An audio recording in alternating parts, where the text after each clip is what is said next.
são elementos estruturais planos com cargas em sua grande maioria normais ao seu plano médio.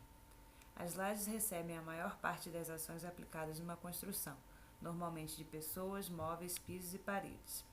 Os principais tipos de laje de concreto armado são lajes maciças, lajes nervuradas e lajes pré-fabricadas. Lajes maciças são aquelas onde toda a espessura é composta por concreto. Elas apresentam armaduras longitudinais de flexão, podendo ser armadas em uma ou em duas direções, e são apoiadas em vigas ou paredes ao longo das bordas. A laje nervurada é indicada principalmente quando há necessidade de vencer grandes vãos ou resistir a altas ações verticais, pois reduzem a quantidade de pilares e vigas necessárias. As principais vantagens das lajes nervuradas em relação às lajes maciças são menor peso próprio, menor consumo de concreto, redução de formas, maior capacidade de vencer grandes vãos e menor quantidade de vigas e pilares. As lajes pré-fabricadas são as que têm suas partes constituintes fabricadas em escala industrial. São aplicadas tanto nas construções de pequeno porte como também nas de grande porte. Essa laje é formada pelas vigotas, capa e material de enchimento, que geralmente é constituído de isopor ou material cerâmico. São mais econômicas do que as lajes maciças, uma vez que vencem maiores vãos, apresentam menor peso próprio e necessitam de menos mão de obra em sua execução. A laje treliça é também um tipo de laje pré-fabricada. Nesse tipo de laje, a armadura das nervuras tem a forma de uma treliça espacial. Em seguida, um vídeo com o professor Miguel Pimenta, do Departamento de Estruturas da Faculdade de Engenharia da UFJF, onde ele comenta mais sobre o tema. Por que tem essa diferença na escolha, né? Essa é uma pergunta que todo mundo gostaria de ter a resposta, né? Porque às vezes é difícil você, sem fazer um estudo assim, mesmo que for um estudo básico, superficial, você fazer uma opção, né? Então existem alguns números assim conhecidos, por exemplo, lajes maciças até 6, 7 metros de vão, né? É claro que isso a gente fala para cargas usuais, né? São o que a gente chama de edifícios leves, edifícios comerciais ou residenciais, né? Quando as cargas mais altas de armazenagens, né?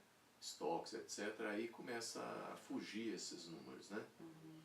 Então essa opção, por exemplo, entre primeiro a laje pré-moldada ou pré-fabricada e a laje moldada no local, ela também tem a ver com um sistema construtivo, né? Você não pode querer pensar os dois sistemas de uma forma igual, né?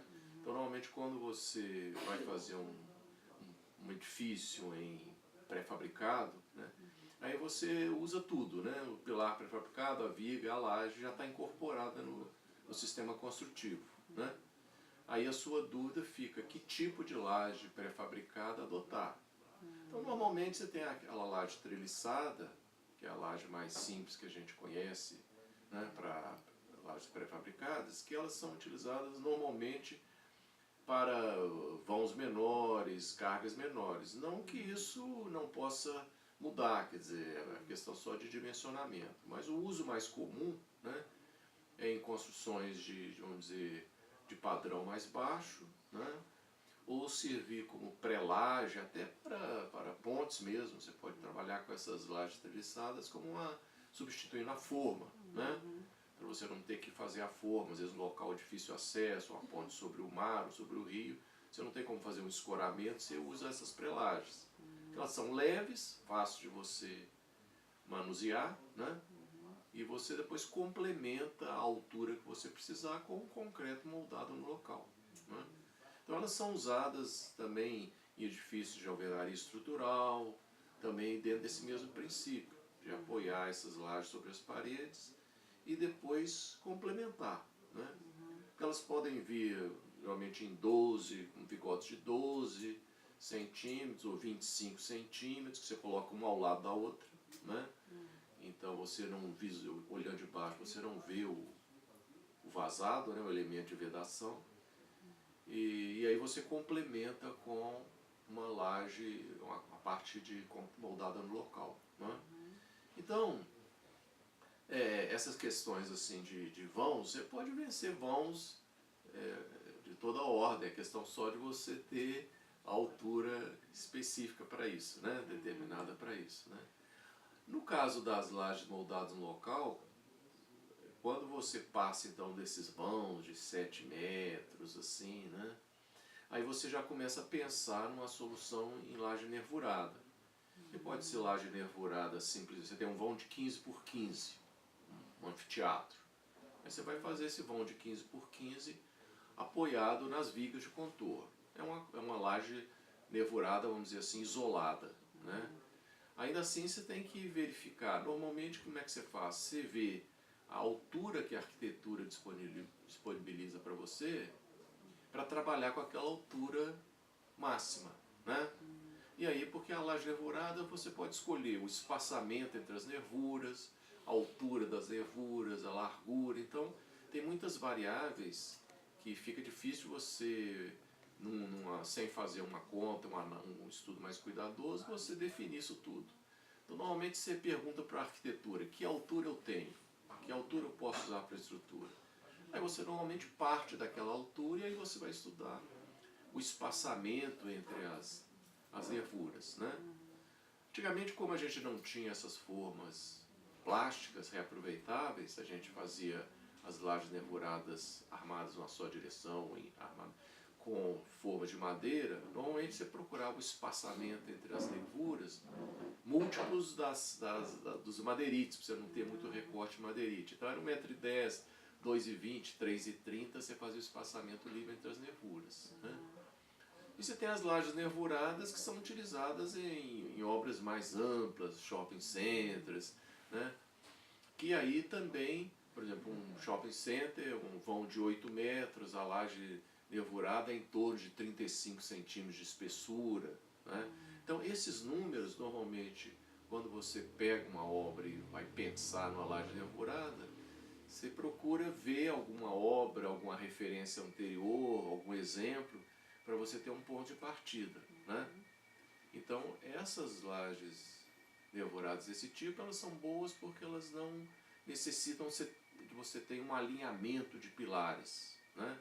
Você pode ter pilares desalinhados e você então pode resolver de uma forma mais simples com essas lajes nervuradas. Né? Quer dizer, quando você vai para uma estrutura convencional de laje e vigas, você procura um alinhamento de pilares para você ter um alinhamento das vigas, etc. Né? Quando você vai para esse tipo de solução, você fica com uma flexibilidade maior, né? Para adotar essa laje nervurada. Né?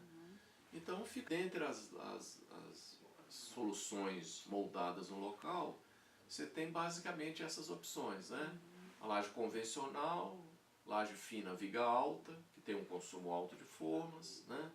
Mas tem um bom consumo bem econômico de aço e concreto. Né? A laje nervurada, que ela combina bem esses consumos todos, ela é uma boa solução também para vãos um pouco maiores. Né? E a laje plana. Agora, as lajes pré-fabricadas, você tem também vários tipos. Você tem a laje treliçada, você tem a laje alveolar, que ela é pré-fabricada protendida. Né? Então você tem várias formas também, mas é basicamente dentro do mesmo princípio. Né? São lajes que funcionam basicamente biapoiada. Você pode criar uma continuidade, mas não é usual. Né? Normalmente elas são dimensionadas como biapoiadas. E normalmente essas lajes alveolares são para cargas um pouco maiores. Né? Elas vão normalmente até 30 centímetros de espessura. Né? Dentro vamos dizer, essa é uma visão geral. Né?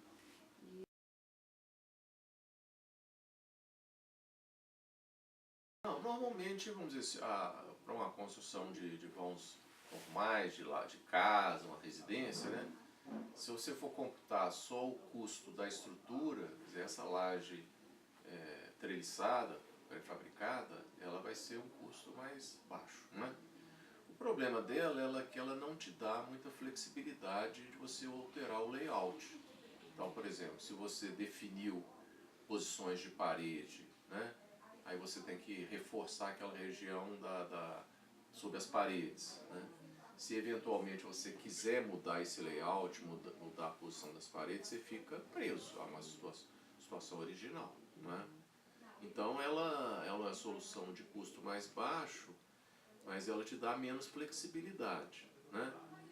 E toda estrutura monolítica, quer dizer, moldada no local, ela te dá uma capacidade de redistribuir esforços, de trabalhar em duas direções melhor. Então, vamos dizer, você paga uma estrutura um pouco mais cara e você tem um ganho, vamos dizer assim, um ganho em termos de comportamento, né, de reservas, né? Então isso também vai muito da cultura, né? A gente depende do local, às vezes você já tem aquela cultura estabelecida, os construtores estão acostumados com aquele sistema construtivo, e às vezes até a questão de custo fica um pouco escondida pela prática, pela cultura do local, né? Se não fosse assim, essas estruturas convencionais já seriam muito menos usadas, já que elas têm um consumo alto de forma, de mão de obra, né? Porque é uma coisa muito artesanal ainda, né? Mas elas, se olhar o conjunto das obras na cidade, você vê que elas ainda são muito empregadas, né? Às vezes combinada, por exemplo, você tem um vão, um edifício onde você quer fazer uma sala mais ampla, você de repente faz ali, naquela região, uma laje nervurada, e no restante da edificação você faz uma laje maciça moldada no local, né? Então, se você for olhar só o custo para uma construção menor, essa laje pré-fabricada vai ser um custo mais baixo, né? Agora você tem que analisar essa questão dessa menor flexibilidade que você tem para qualquer alteração futura, né? Então você, às vezes, por exemplo, também questão da durabilidade, você tem que ver essas lajes pré-fabricadas como elas são fornecidas, às vezes você não tem muita noção do cobrimento com a qual ela foi feita. Você tem que ter um certo cuidado com isso também, né? Às vezes é feita numa indústria que não tem muito cuidado, você opta por essa solução numa região mais agressiva, às vezes você não tem a durabilidade que você tem numa estrutura moldada no local, né? Então é uma coisa às vezes difícil, às vezes mesmo um projetista mais experiente, ele tem que pensar um pouco, às vezes fazer duas opções, refletir melhor, né, para fazer essa escolha, né? E às vezes não tem uma melhor, tem algumas soluções que são mais ou menos equivalentes, né? Então hoje essa questão da laje nervurada está sendo usada um volume muito grande. Então tem escritórios que tudo já começa o projeto estrutural já pensando nessa solução, né? Ele já está acostumado com aquilo, ele já tem aquela prática de dimensões, né? Então ele não questiona muito esse tipo de solução, né?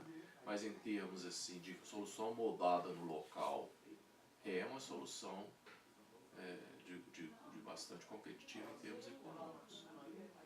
Às vezes ela fica um pouco mais cara porque ao fazer esse projeto, normalmente nos programas eles pedem uma armadura básica, que é aquela armadura que você colocaria em todas as nervuras, né?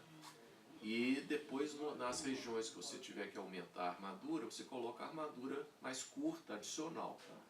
Então muitas vezes, se você for fazer isso, vai ficar muita armadura muito recortada em vários pontos, você tem que fazer reforço. Então às vezes o projetista joga uma armadura básica maior para ter menos pontos de reforço. Então às vezes tem gente que fala, essa estrutura laje nervurada dá um consumo alto de armadura. Às vezes é por causa disso, porque o projetista lança uma armadura básica maior para não ter que fazer muitos reforços, e aí aumenta o consumo do aço, né? Você usa com essas cubetas pré-fabricadas, reutilizáveis, você pode fazer enchimento com isopor, já foi caro, agora também você tem esse isopor reciclado, que fica um custo mais barato, ou com própria lajota cerâmica.